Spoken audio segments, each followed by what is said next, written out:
Définition et fonction des monostables. Cette nouvelle théorie vous permettra d'examiner tout d'abord les circuits monostables, ensuite les bascules de Schmitt et les oscillateurs. Ces nouveaux circuits font appel à des notions d'électronique analogique ou fondamentales, car des résistances et condensateurs sont généralement nécessaires à leur fonctionnement. 1. Les monostables. 1.1. Définition et fonction. Dans la théorie précédente, différents circuits logiques vous ont été présentés. Il s'agissait essentiellement de la bascule des maîtres-esclaves et de la bascule JK. Or, vous avez constaté que ces bascules étaient caractérisées par deux états stables, ces bascules passant d'un état à l'autre sous l'effet d'une commande extérieure au circuit. Ces bascules restent en permanence dans l'état où elles se trouvent jusqu'à ce que le signal de commande les fasse basculer dans l'état stable complémentaire de l'état précédent. Ceci est la définition des circuits bistables. Dans cette théorie, vous verrez des circuits monostables ne possédant qu'un seul état de stabilité. Sous l'effet d'une commande extérieure, ces monostables peuvent passer à l'état complémentaire de l'état stable, mais retrouvent invariablement leur état de stabilité après une durée déterminée par le type de circuit.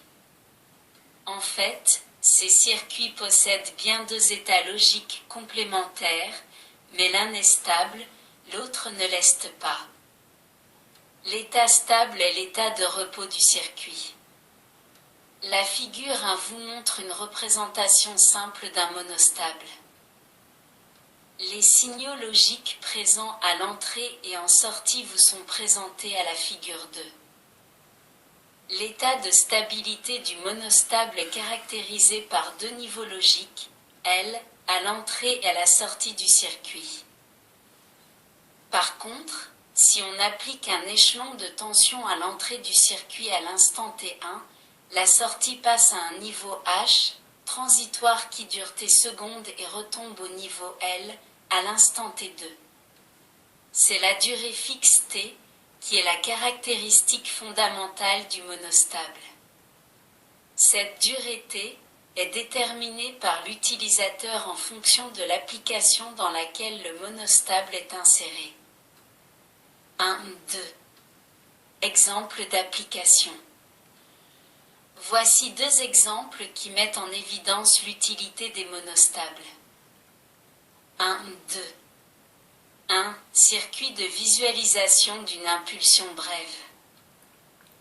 Dans un ensemble électronique, il peut être nécessaire de visualiser une impulsion de courte durée en un point donné de cet ensemble. Or, pour des durées inférieures à 1/10 de seconde environ, il est impossible de percevoir l'éclairement d'une LED.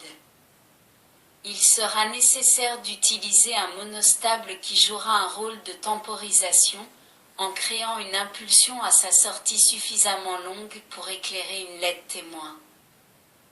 Le montage type est celui indiqué à la figure 3. Une impulsion de sortie de 1 seconde environ est dans ce cas suffisante pour l'éclairement de la LED. 1.2. 2. Mesure de fréquence. Cette application d'un circuit monostable permet de mesurer la fréquence d'un signal. Le schéma de principe est indiqué à la figure 4. À l'entrée du monostable est appliqué le signal dont on veut mesurer la fréquence. À la sortie du monostable est situé un réseau composé d'une diode, d'un condensateur et de deux résistances. Les deux cas A et B indiqués à la figure 5 permettent de comprendre le fonctionnement du circuit. Dans le cas A, la fréquence du signal est relativement faible. À chaque impulsion à l'entrée, correspond une impulsion au point 1 en sortie du monostable. Cette impulsion permet la charge du condensateur C, à travers la résistance R1, car la diode est alors polarisée dans le sens direct ou passant. Le condensateur se charge, donc durant la période d'impulsion T, puis la tension au point 1 retombe au niveau bas. La diode est alors polarisée en inverse, et le condensateur tend à se décharger à travers la résistance R2. La tension au point 2 est donc une tension positive continue qui possède une faible ondulation. Il est possible de l'assimiler à une tension continue.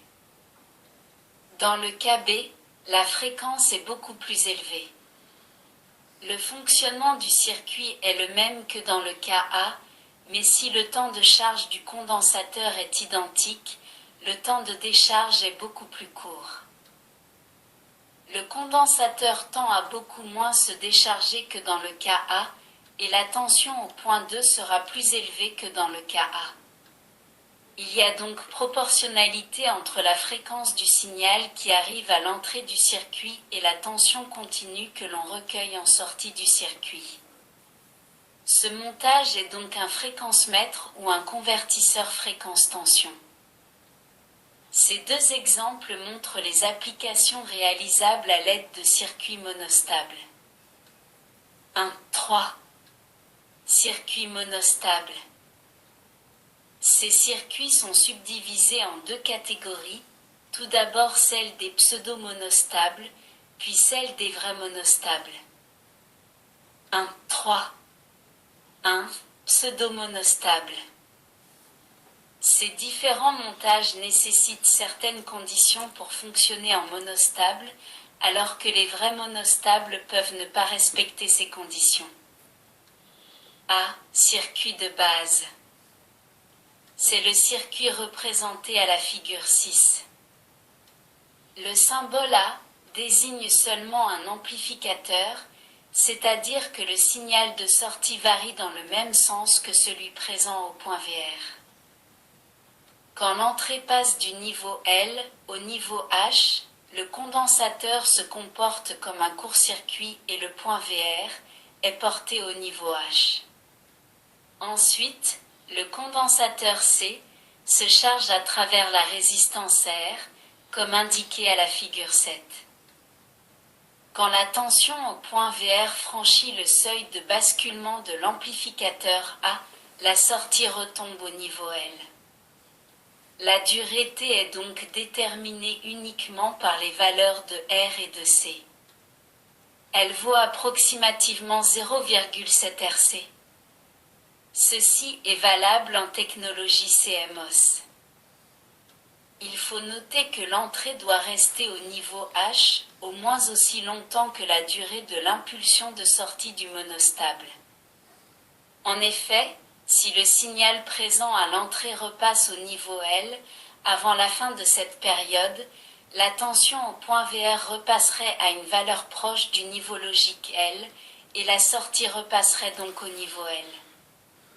L'impulsion de sortie serait donc écourtée. C'est à cause de cette condition particulière de fonctionnement que ce type de circuit est classé dans la catégorie des pseudomonostables. En remplaçant l'amplificateur A par un inverseur, il est possible d'obtenir une impulsion négative, telle qu'indiquée à la figure 8. Ce même type de montage peut aussi être déclenché par une transition d'un niveau H vers un niveau L, comme indiqué aux figures 9A et 9B. Un autre inconvénient de ce montage de base existe. En effet, si une nouvelle impulsion de commande arrive à l'entrée du monostable immédiatement après celle qui la précède, il peut se produire le problème suivant illustré à la figure 10. Quand l'entrée repasse à l'instant T3, au niveau L, la tension au point VR devient négative car le condensateur est alors chargé. À partir de T3, le condensateur amorce sa décharge.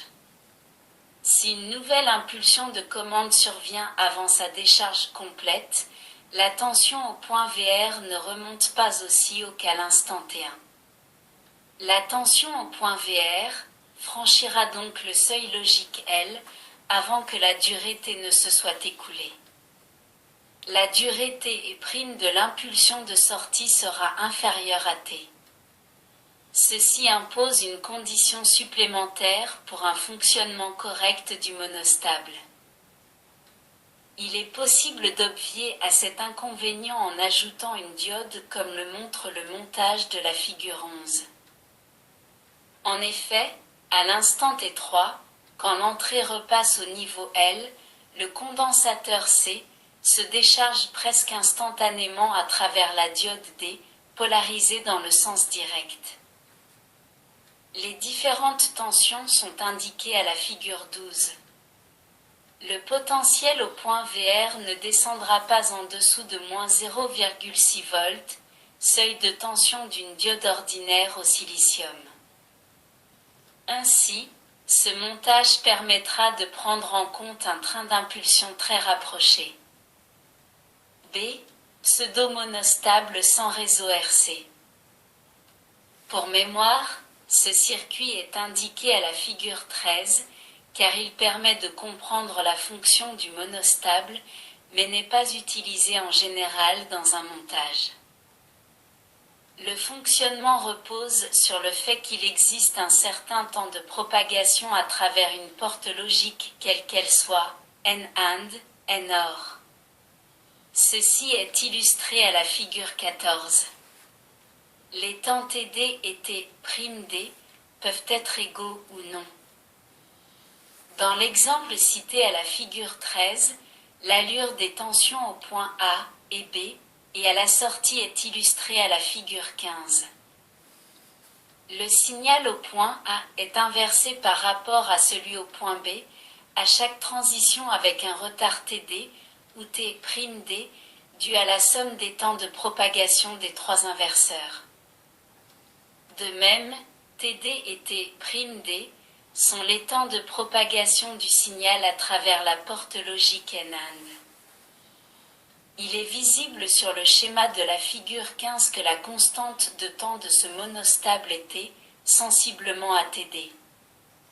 L'impulsion de commande doit toujours être d'une plus grande durée que la durée T de l'impulsion de sortie. C. Pseudo-monostable réalisé avec un circuit intégré de type 555. Ce circuit intégré est d'un emploi courant dans les montages électroniques.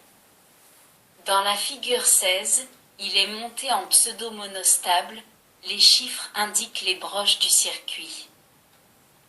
Ce circuit intégré comprend essentiellement un pont diviseur de tension avec 3 résistances, 2 comparateurs symbolisés, une bascule RS dont la table de vérité est reportée à la figure 17 et un interrupteur électronique. Cet interrupteur obéit à la règle de fonctionnement suivante, il est ouvert à la mise sous tension ou lorsque la sortie Q est au niveau H. Quand elle est au niveau L, il est fermé. Un comparateur possède essentiellement 2 entrées et une sortie et fonctionne comme indiqué à la figure 18. Tension au point A, supérieure à celle au point B, sortie S, au niveau H. Tension au point A, inférieure à celle du point B, sortie S, au niveau L.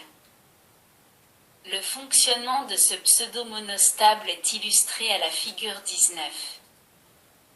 À la mise sous tension, y étant ouvert, C se charge à travers R. Lorsque le potentiel en 6 dépasse 2/3 VCC, l'entrée R de la bascule passe au niveau H. La sortie Q passe donc au niveau L et I se ferme. Le condensateur se décharge presque instantanément et l'entrée R repasse au niveau L. Puisque l'entrée de commande est au niveau H, l'entrée S de la bascule est donc au niveau L. Nous avons donc R égale 0 et S égale 0, la bascule RS est en position mémoire. C'est l'état de repos du monostable antérieur à l'instant T1. À cet instant, l'entrée de commande passe au niveau L, S, passe au niveau H et la sortie Q au niveau H. Puisque I est maintenant ouvert, le condensateur commence à se charger. Lorsque, à l'instant T3, l'entrée 6 atteint le potentiel 2/3 VCC, l'entrée R repasse au niveau H. Ainsi, la sortie Q passe au niveau L car l'entrée S est inactive, puisque portée au niveau L. En effet, l'entrée de commande est repassée au niveau H, à l'instant T2, antérieur à l'instant T3. Ceci est une condition obligatoire pour le bon fonctionnement du montage, sinon, à l'instant T3, les deux entrées de la bascule se trouveraient au niveau H, donc la sortie Q serait forcée au niveau H. La durée de l'impulsion T de ce monostable est donnée par la formule T égale 1,1 RC.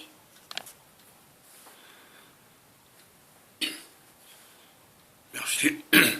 Pardon. Merci de votre écoute. À bientôt.